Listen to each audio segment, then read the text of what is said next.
This is part 2 of our xTool F2 series. If you haven't checked out the unboxing and setup yet, that video is up now. And hey, don't forget to like and subscribe so you don't miss any of our future projects. Alright, let's jump in and start making some cool stuff. We're kicking things off with some metal engraving. xTool Studio has a really solid material library that makes it super easy to find starting settings. Perfect if it's your first time cutting or engraving something new. For this stainless steel business card, we imported our logo, opened the material library, and selected the stainless steel card preset. That automatically applied 40% power, 400 speed, and 200 lines per centimeter. We wanted you to see this engraving in real time, so we didn't speed it up or cut anything out. The F2 removes the paint pretty quickly, but with 5 watts of available power being limited to just 40%, it's definitely not the most efficient way to run this project. While this engraves, we wanted to let you know we're already planning our next videos, stainless steel color engraving, which was suggested by our channel member Alessandra, a full rotary setup and how-to, and plenty more. But we'd love your input too, so drop a comment and tell us what projects you want to see next. Alright, back to the project. We ran it as is, and honestly, it looked great, and it finished pretty quickly too. But we wanted to push it a little further. So back in xTool Studio, we cranked the power up to 100%, bumped the speed to 2000 millimeters per second, and raised the lines per centimeter to 300. That dropped our engraving time from 31 seconds down to just 13. The material library is an awesome starting point, but definitely play around with your settings. You might be surprised how much time you can save. And if you like how these results look, we'll have all the project settings listed in the video and a downloadable PDF in the description so you can reference them anytime. Moving on to a metal that used to take really long on the original F1, raw stainless steel.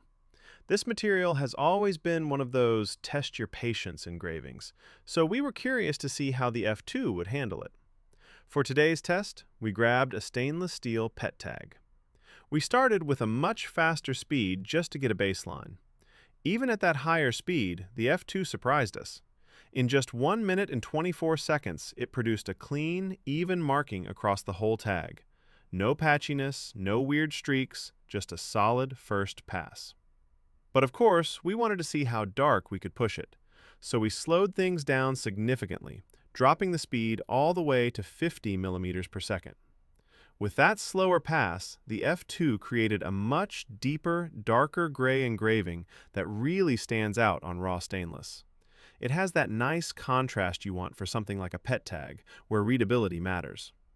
Now, it's still not a fiber laser, that's important to keep in mind, but the fact that a machine this small and portable can handle raw stainless steel this well is genuinely impressive. For quick, on-the-go engraving or small business projects, the F2 really packs a punch. If you haven't seen our previous video with this type of ring, you might have missed this sweet little trick, using a small bowl of rice to hold oddly shaped items in place. It works so well, especially for jewelry and anything that doesn't sit flat. Definitely give it a try. For this signet ring, we reduced the speed again since the design is much smaller and we wanted to give the laser more time to work. And right away, we could actually see the F2 removing material and adding some real depth. That's something the original F1 just couldn't pull off. Now, deep engraving a larger design like this wouldn't really be practical. It would take forever. But for small pieces like jewelry, charms, and keychains, the F2 finally makes true deep engraving possible. It's a big upgrade in what you can do with a compact machine.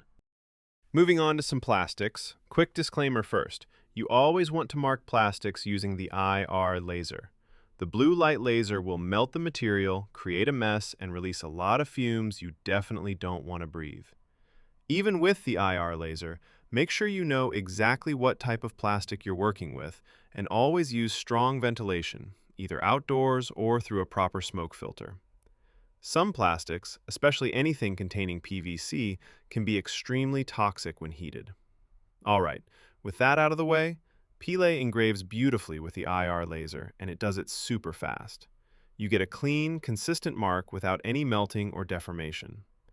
Another thing we've shown on the channel before are Apple charging blocks and AirPods cases. We use the same settings for those, and the results are just as impressive. They engrave quickly, evenly, and the finish looks really professional.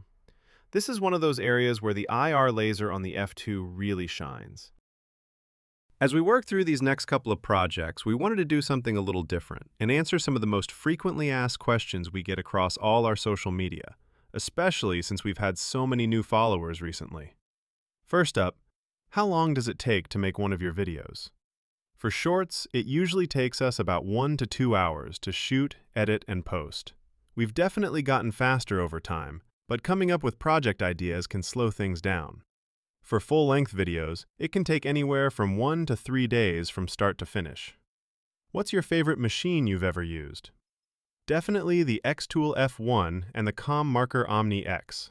Both of those machines just work, which is honestly pretty rare with all the lasers we've tested. The F1 for its portability and size, and the Omni X because it absolutely shines when it comes to glass engraving. We wanted to take a quick break from the questions and show you one of the coolest new features of the F2 now that it has a built-in camera. You can buy materials directly from xTool, place them under the laser, and when you refresh the camera view, xTool Studio will automatically detect the material and apply the correct settings for you.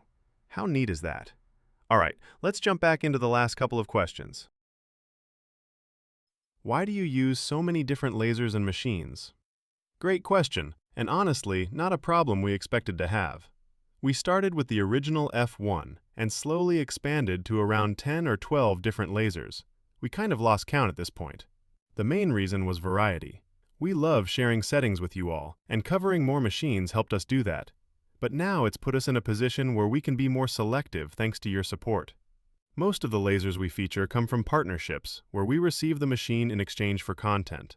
But sometimes, like with the F2, we buy the machine ourselves so we can cover it however we want. What project are you most proud of? Easily the glass ornaments. A lot of you may not know this since we were a tiny channel back then, but in 2023, my wife and I were brainstorming ideas in the office. We originally bought clear glass ornaments planning to spray paint the inside and engrave them, but getting an even coat was a nightmare. So instead, I grabbed a box of already painted ornaments, used the F1 to remove a layer of paint and reveal the transparent glass underneath, then filled them with acrylic paint. I loved how it turned out and immediately shared it in the F1 Facebook group, the very first painted glass ornament project. Since then, seeing everyone take that idea and run with it, adding glow paint, lights, different colors, it's been incredible. Seriously, one of the coolest things to come from this channel. Oh, and a little bonus fact for anyone who's new here. My name is Ian, and my wife and I came up with the name Velf Creations because her beautiful name is Rosie Velf. So, that's where it all started. It's a pleasure to meet all of you we haven't met yet. As we wrap up these last couple of projects, we want to share our quick thoughts on the F2. Overall, so far so good. We honestly can't find much to complain about.